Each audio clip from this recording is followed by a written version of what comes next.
we've seen like thousands of people come in and we hear what they say, we hear what they ask. They ask us about film types, about cameras, about development processes, and predominantly about what they need to get like the best results.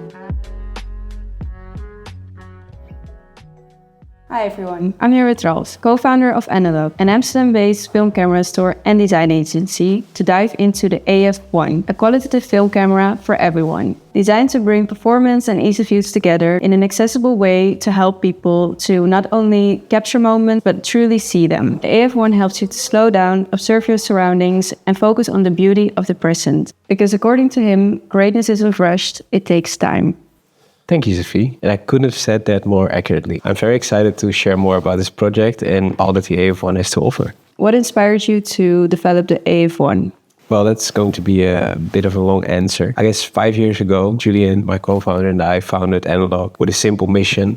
Basically, take your time. Because we've seen that in this digital day and age, everything is rushed and everyone is very, going from left to right, and people were looking for something more tangible. Digital, obviously, you can make 1,000 photos, but do you really look back at them? It was not back then that like the market was crazy big or that we thought that this was going to be anywhere close as it is now, because we just grew as we go and we were just buying and selling cameras. We saw that besides the cameras, there was a need for film, and we added development services. We've seen like thousands of people come in and we hear what they say, we hear what they ask. They ask us about film types, about cameras, about development processes, and predominantly about what they need to get like the best results. It sounds a bit like a challenge to make this all happen. So when did you guys decide to head into this direction? Yeah, it was a big challenge. All the factories that used to produce analog cameras in Japan and China, they were not existing anymore. So they disposed of all their molds, they stopped all the workshops. There is a large variety of cameras available, but it's all fixed focus cameras. And it's not very qualitative plastic lens cameras. So to find a party that could actually develop something qualitative, that was a big challenge for us. We started out with some wishes and some specifications and stuff that we really wanted. We were doing desk research and we really found it was very hard to find someone. Were you guys familiar with sourcing and production in the Far East, or was this completely new for you? Yeah, well, it was not completely new. I must say that we were already buying film and some disposable cameras in China. We had a bit of a network, but nothing close to, what I said, like a qualitative camera. So we consulted that network. We were talking with them about opportunity. Everyone was just telling us impossible, impossible, impossible. Yeah, basically, this took us like a few years because back in 2022, we started with the project. And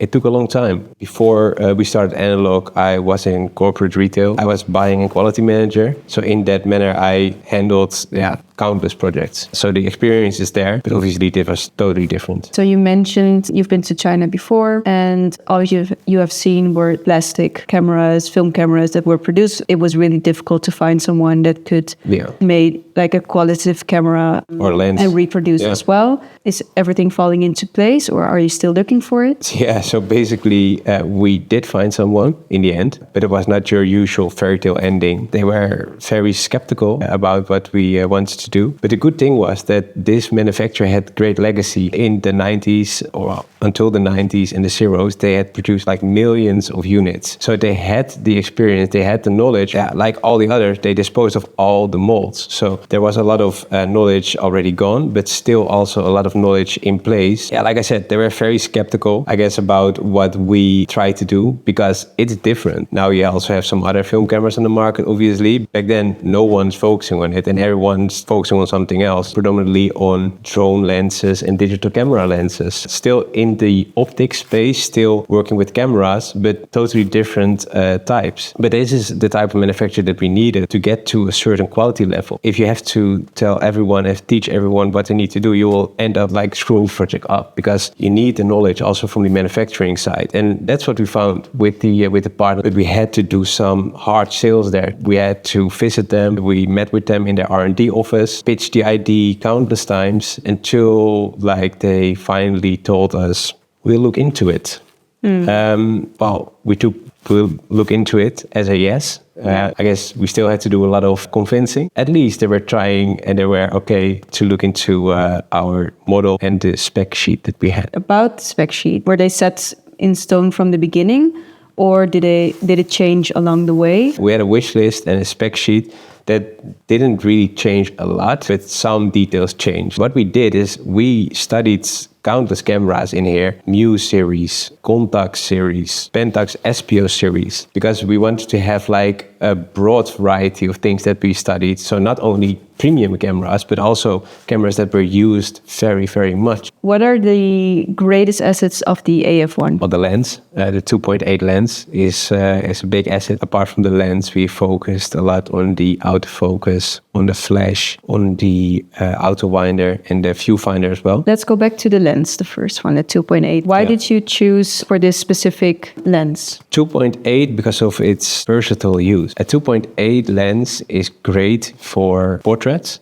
because you can actually, shoot with great subject background separation, but also it is very good for street photography and low light situations because it opens up so wide. There's a lot of light coming in, and therefore you can shoot in low light situations on faster shutter speeds, then avoid shakiness or blurriness or inconsistencies. So that's why we really want to go for 2.8. Can you compare it with a camera that we maybe know? Olympus Mu 2 has a 2.8 lens. Contax T2 has a 2.8 lens. There's some Yashica models with 2.8 lenses. A lot of premium compact cameras used to have 2.8 lenses. We studied many cameras, like I said, and we focused on a 2.8 tessar construction lens. That's what we wanted. The thing is that back in the days, they used aspherical glass to make that able in a tessar construction lens because it's made out of 4 elements. Now we are not using aspherical glass, we're using regular glass, which will is making it more difficult. So we're not able to use the tessar construction. I think our optics engineer told us quite soon that we had to change to a double Gauss 6-element structure to get 2.8 aperture. Well, that sounds like a solid reason to stick to the 2.8. Was autofocus just as much as of a priority for the camera? The 2.8 lens is so important because it lets 2 times as much light through as a 3.5, which is like crazy different. So that's why we really wanted to stick to 2.8. But autofocus we were very passionate about as well, just as with all the other specifications. With autofocus, we also had a challenge because all the subparts that they used before to do focusing in analog photography was usually based on TOV measurement principles. But all the subparts that were used, they are not there anymore. They're not produced anymore, and they're also not available for us to use. In there, we also had to work on a different type of focusing. We ended up using LiDAR technology together with TOV. So basically a mix between old and new technology. The measuring principle is TOV. What we use is LiDAR, which is far more accurate than what we need for autofocusing. This is the best option that we have. Also bearing in mind that we are focusing on performance and ease of use cannot be good enough. It's very impressive. And what about the flash system? For the flash, we wanted to get the best mix between these crispy, nice-looking, fresh photos and powerful flash. So we ended up going for a GN8 power flash, which will provide us with almost 3 meters of distance at ISO 100. So it's great for group photography as well. And it's still compact because we can also go like much higher, but then also the flash will be more bulky. And we like the fact to keep it more compact and to get like the crispy, fresh results that you want with a flash. That's basically why we end up GN8. Another asset of the AF-1 is the auto exposure. Can you set it manually? We've chosen to go for the program mode only because, we focus on performance and ease of use. So by giving people more options and manual options to adjust these types of things, it's also getting increasingly difficult for people to work with it. And we just want to make sure that we utilize everything that we can from the 2.8 lens, but still give that ease of use. Yeah. So shutter speed and aperture will be chosen automatically. You guys clearly put a lot of thought to this project. Was the development process as intense as it sounds? Yes, it was. For starters, it took us almost 2 years to come to the point where we're now. There's a lot of ups and downs. You have an idea and then you try to find a partner, which is already very hard, and everyone is constantly telling you that it's not possible, impossible, no one is going to do it. Get like one step further every time, but sometimes it feels that you're also just going back a little bit. It's just a lot of talking, a lot of convincing that you have to do. Sometimes I have to just pinch myself and realize that this is actually happening because we've been working on it so long. It was quite intense, but really fun as well. Let's get back to the specs. What about the viewfinder? What went into choosing the design? We went for a Albada reverse viewfinder, not because it's compact and reliable only, but also because it's named after a fellow Dutchman, Liewe Evert Willem van Albada, who is the actual inventor of it, but I will not talk too much about it. It's very compact, like I said, it's reliable, and it's just the best mix between quality and ease of use for this type of camera. It has marks and also close-up marks for close-up correction. And we really try to minimize the parallax and maximize the brightness, because that can sometimes be a bit of a challenge.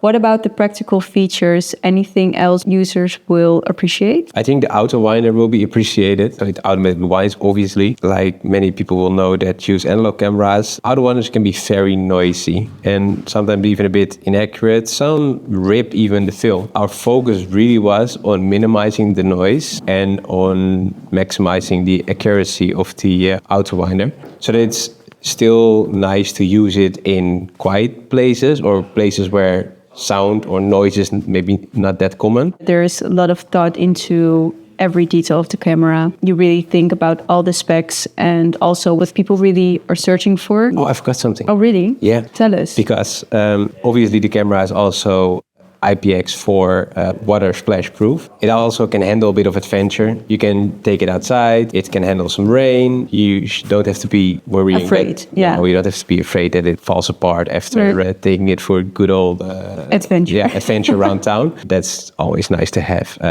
If it's too fragile, then to my point of view, not that great in use. Apart, also obviously tripod socket, strap socket is also in there. That's really great. And I really think a lot of people will appreciate it, that you also think about taking it with you and feeling safe also during different types of weather, especially here in Amsterdam. Yeah. For example, I'm curious about other options on the markets. For example, Pentax. They released the Pentax 17. Yeah. Mint released the Rollei 35 AF. So what's your take on these cameras and how does the Analogue AF-1 compare to these cameras? Honestly, we applaud every innovation in the analog space, because I think it's been very long that everyone had to rely on second-hand camera trading. I must say that to see that big brands are also re-entering this market is actually really, really encouraging. I mean, the Pentax 17 we have on stock always. We sell it quite regularly, and I think it's a really nice camera. But I think that all of the cameras have their own focusing. So the Analogue AF-1 we really use on performance and ease of use. It's a camera for everyone. It's qualitative. It's accessible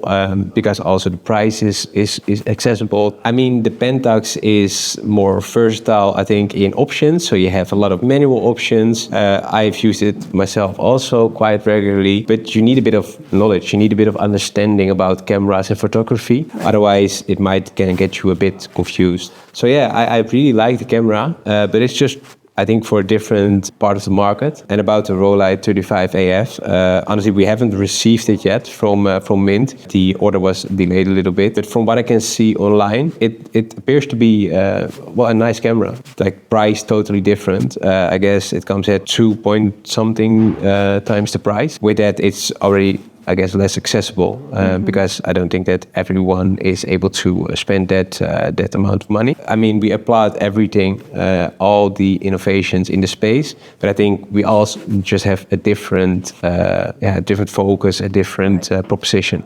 So we've been to the specs, which is really important because of the store, and you know the people that come in and ask about the cameras. Yeah. I think you all summed that up beautifully in the AF-1. Yeah. And we can be very excited to see this product. Do you know maybe when this is going to be launched? We aim to launch in June 2025, and the price will be 399 euros retail. I think we're just very excited to get more people onto analog, Right. To get more people really focusing on what they do, capturing moments with their beloved ones, with their friends. And like we said in the intro, I mean, just focus on what they do, because we've seen so many clients and customers coming in, thousands of people that actually look for that. They are looking for something more tangible, for something that makes them focus again on what they do at the moment. Yeah, I think the camera will just help people to do that. More and more. So I'm just excited to be part of photographers and creatives sort of lives. Is there anything more to add? Do you want to share anything? Well, I can go on about this camera for days, day and night, but I don't think that I can add more. Thank you for your time. I think we learned a lot about the Analogue AF-1, and hopefully you found it very insightful. Hope you learned a lot about what is coming. If you have any more questions, feel free to DM us or email us. We are happy to answer, and you can follow us or look at the website for any updates. That sums it up.